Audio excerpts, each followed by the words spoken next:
Hey, 1940s Pinocchio, you've seen that. What's that actually about? Oh, yeah. Well, there's this master carpenter who makes dolls and clocks and stuff, and he wants a child to take care of. Why doesn't he just adopt? And nobody knows. So after he makes this doll, he wishes to this star that it'll become a real boy. Real boy, eh? It's not like that. So then late at night, some tall blonde white woman appears in their house with a magic wand, and she turns him into some human doll hybrid and tells him if he's good enough, he can one day be a 100% real boy, but she makes this cricket his conscience. So he, makes the decisions for him? No, he just has to listen to him. Does he? Not really. He sings this song about whistling and then listening to your conscience. What does whistling have anything to do with it? Not much, really, because they never do that. So anyways, the carpenter wakes up, gets really excited, starts playing with all the stuff he's made, and the kid, who's still made of wood, catches himself on fire. Where was the conscience guy? He was hitting on this girl doll he was dancing with. Isn't he a cricket? Yeah, but he's got a major thing for human women. He's a real horn dog. I thought he was supposed to be the conscience. So the next morning, this carpenter guy sends the kid off to school. Isn't he barely a day old? And won't that traumatize the other kids seeing a boy who's made of wood moving around and stuff? That's not even on the radar of traumatizing stuff in this film. On the way to school, he gets strange endangered by these two thugs who want to sell him to some carnival owner. He's not even a day old and he's already being sold into slavery? Yeah, and the carnival guy makes him perform, and since he's such a hit, he locks him up and kidnaps him. Where is the conscience cricket? He's too busy ogling the dancer's legs to notice what's going on. All right, what about the carpenter? He's freaked out. He didn't come home from school, and he goes to look for him. So does he escape the carnival guy? Yeah, the magical white woman shows up, and while he stared at her, telling her some nonsense, his nose starts getting bigger and bigger. What is this, baby's first erection? Nah, his actual nose. Now that you mention it, that is pretty suggestive. Well, anyways, she touches it with her magic wand. Oh, man, this film. She touches it with a magic wand and it gets small. Don't we all? What does he do, go and have a smoke after that? Have you seen this before? Oh, was I right? No, we're getting ahead. So he escapes, but on the way home, he meets the two thugs that sold him to the first carnival guy, and they con him again into following them to this other guy who's collecting small boys. Dude, not cool. Yeah, it's not like that, but it's kind of like that. Actually, I think it's worse. What about the cricket? He's just sort of gave up and got tired of trying. What? So this kid's now on an island with a bunch of other kids who are drinking beer, smoking tobacco, and breaking stuff. And this other kid convinces Pinocchio to join in and play some pool. Okay, that's not too bad. While drinking beer and smoking cigars. Yeah, it puts hair on your chest. And somehow the beer and smokes turns these boys into donkeys, and once they fully turn donkey, they get sold into slavery for the rest of their lives. Oh my God. I've told you, this show's messed up. What's the carpenter been up to? He's been swallowed by a whale. Oh my God.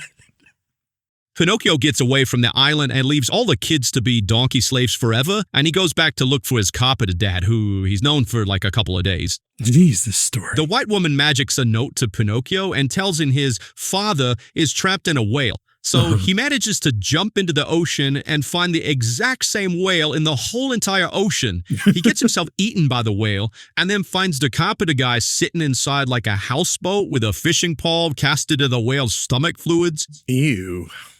So he sets fire to the boat and causes the whale to sneeze them all out. And then the whale chases him like they owe him money or something. They escape to dry land, and it looks like Pinocchio is dead. How could he be dead? Wasn't he made of wood? Yeah, but he's sort of dead, and the white woman shows up and turns him into a real boy. Here comes Karen. Oh my God, this story. Is there anything else? Oh, the last thing, the cricket gets a medal. For what? Hey, man, I told you. You asked me to tell you about this story, and I told you, man. It was a crazy show. So what's the moral of this story? Do whatever you want, and eventually you'll get whatever you want? Yeah, do whatever you want. I don't know, wish upon a star, and when you whistle, you hear your conscience. None of this makes any sense. It's just it's somebody's fever dream that never recovered from whatever illness they had or something like that. I'm not sure. Mm-hmm. All I know is a crazy film. Yeah, I'd say so. It was some pretty scary stuff, man. I can't imagine watching this when you was a kid. They ought to freak the hell out of me. Geez, what a great story to tell the kids. Yeah, you think that's bad? Oh, that's nothing. It's actually way darker in the original story. Original story? Oh, of course, Disney repurposed an older story. Yeah, it was an Italian kids book from like the 1800s. Wow, did not know that. What's so different? Oh, no. No. It's not like they changed a few things here and there. It's night and day. Like, in what way? What do you mean? Can you give me some examples? Yeah, like super early on when the cricket tries to hop on Pinocchio about not being lazy, Pinocchio just throws a hammer at him and murders him. Oh, God. Well, that's a change. Oh, you don't know the half of it. At some point, Pinocchio lays down on an oven and burns his feet off. The carpenter, Geppetto, he gets out of prison for being suspected of child abuse and fixes Pinocchio's feet. As well as he makes some clothes for him, one which is just like a water dough for a hat. I would say I'm surprised, but this is an Italian children's book. Anything else?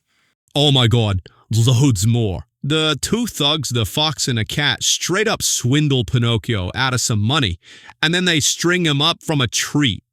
But they get bored waiting for him to die and just sort of wander off. This is a kid's book? Yeah, they had different thoughts on what was appropriate for kids back then. There's a fairy, but instead of some white woman, she starts out as a young girl with turquoise hair. She finds Pinocchio hanging from a tree and asks him what happened to the gold that the fox and the cat took from him. And he lies to her, and so his nose starts to grow. But then some birds come to peck it back down, and she tells you, like, hey, when you lie, that stuff happens. So in the Disney version, it's like a premature situation, and in this story, it's more of a like autoerotic sort of thing. I mean, at least in the Disney one, she finishes him off with her wand instead of like some birds pecking it down. I think I'd go with the Disney method if it were me. Hey, you and me both. Pinocchio goes to court to sue the fox and the cat, though gets put in jail for being an idiot. That escalated quickly. He gets out, and on the way home, he sees this snake whose tail is on fire. So he thinks it's dead and tries to walk past it. But the snake moves and scares the crap out of Pinocchio, and he falls over on his head. For a puppet that has no strings, you'd think maybe he'd just be a little bit more coordinated. I don't know. What happens with the snake? Oh, he laughs so hard, he pops an aneurysm and dies. Oh my God. This is way better than the Disney version.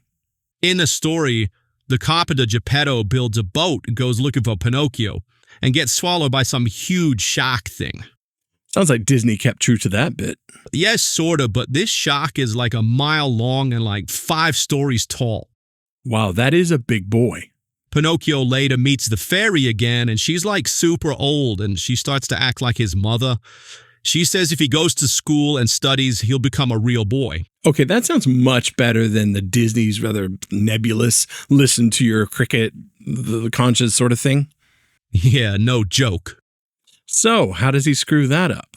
Oh, you nailed it. He actually studies hard, and one day she's like, tomorrow, you'll be a real boy. Oh, not what I expected. Is that how it ends? Of course not. We still got the other part Disney used. He gets sort of convinced to go off with this kid and sort of play around for a few months. So wait, it's like the day before he becomes a real boy and he just sort of nips off? Yeah, pretty much. He is just a kind of doofy puppy, But in this universe, if you're a kid that doesn't work or study for long enough, you like turn into a donkey. It's called donkey fever. As everyone knows what hurt a proper story. Yeah. So he gets sold into slavery as a donkey in a circus, but of course he sort of mucks that up too. And the circus guy sells him to another person who wants to kill him and skin him. Jeez, and I thought the Disney version was dark. The guy throws him into the sea to drown him. Well, some fish eats his donkey skin off and he's back to being a puppet. These really, truly are very different stories. The rest is sort of similar. He finds Geppetto in the big shark and they escape. But in this, he has to go to work his butt off for a few months to earn some cash. Meanwhile, Geppetto's health is going downhill. He's not doing so great. He goes to town to buy some stuff for Geppetto, but along the way, he finds out that this fairy chick is also not doing so great. So he ends up giving the money to her instead. That night, she kisses him and turns him into a real boy, and in the next day, Geppetto's back to normal. Okay, well, that sounds relatable. I mean, like, when I get kissed, I turn into a real boy. No, but it's like his mom. Oh, wait, but yeah, she's like she's like his mother. Oh, okay, maybe not so much. But wow, I think I like this much better. Yeah, okay, yeah, Pinocchio actually seems to sort of earn his real doll status. Oh my God, man. Jeez. Real boy. Yeah. Ah, yeah. I mean, it at least feels like it makes sense. In the Disney version, it just seems like they ran out of time to tell the story. And so you're just like, but here, fine, you're a real boy, done. Oh, yeah. At some point, the cricket comes back as a ghost, but he still keeps trying to give Pinocchio advice. Wow, you can't keep this cricket down. Like, he gets murdered, but then just comes back as a ghost and just keeps doing the same thing. Maybe that was like his unfinished business or something like that. He's like that fairy thing, Navi, in that Zelda game. He's just constantly coming up to Pinocchio. He's like, hey, listen to me. I got some advice for you. Pinocchio's just like, hey, man, I tried to murder you. Go away. Ah, jeez. Oh, man, it sounds like the original story is just so much better. I need to go read this. Like, it's obviously like a fairy tale kind of story, like a kid's story. I mean, with people being skinned and hung and murdered and that kind of thing. But like, still, it seems like such a more live, vibrant story than the Disney one. Oh, no, exactly. Yeah, you lose a lot when Disney gets a hold of these old stories. I mean, look at what they did to The Little Mermaid. If you enjoyed our little banter here, then give us a like and a subscribe, because if people like this, we'll do more of it. Hope you have a great day.